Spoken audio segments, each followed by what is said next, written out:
आज हम लोग कक्षा 11वीं का जो पाठ 5 है गलता लोहा, ये कहानी है और इसके लेखक है शेखर जोशी।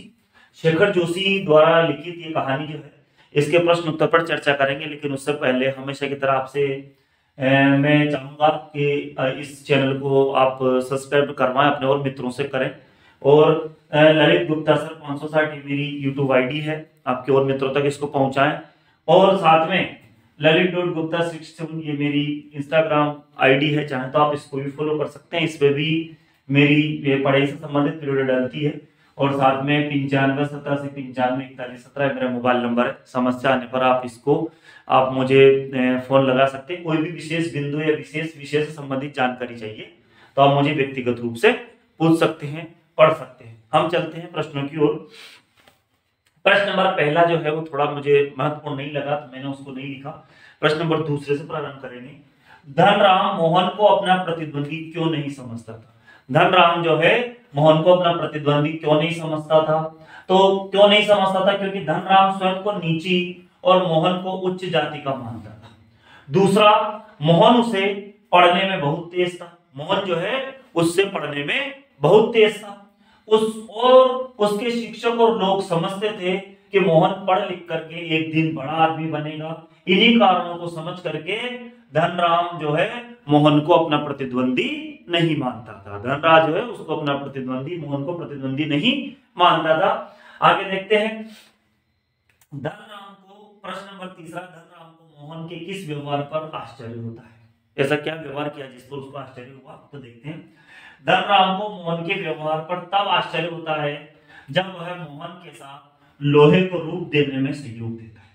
क्योंकि मोहन का संबंध उच्च वंश से है, वह जाति से ब्राह्मण है और उसकी जाति के लोग धनराम के साथ उठना बैठना भी नहीं करते, पसंद नहीं करते।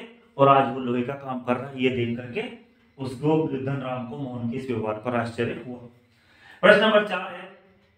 मोहन के लखनऊ आने के बाद के समय को लेखक ने उसके जीवन का एक नया अध्याय क्यों कहा है ना? मोहन के लखनऊ आने के बाद के समय को लेखक ने उसके जीवन को एक नया अध्याय क्यों कहा है? देखते हैं ऐसा क्या हुआ था जब वो लखनऊ गया था।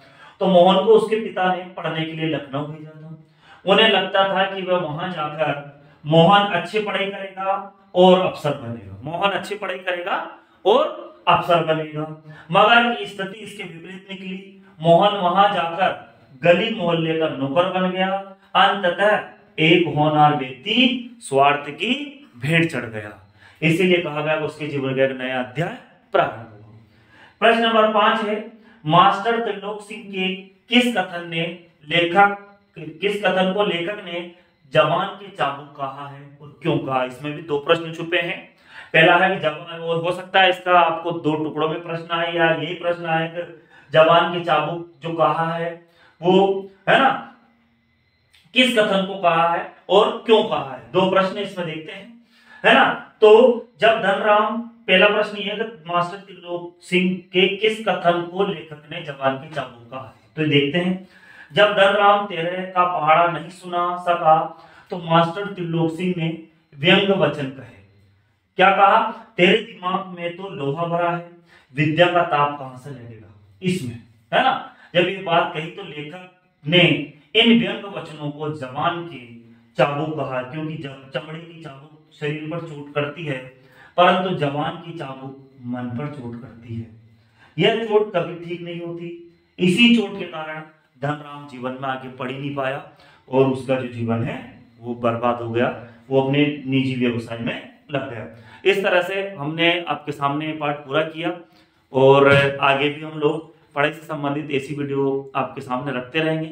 आप सभी से एक बार और निवेदन करूंगा कि चैनल को सब्सक्राइब करें, नीचे बेल आइकन को दबाएं ताकि आपको नई नई वीडियो डलती रहे। साथ में आप मेरे मोबाइल नंबर पर मुझे व्यक्तिगत रूप से फोन कर सकते हैं। सभी का धन्यवाद।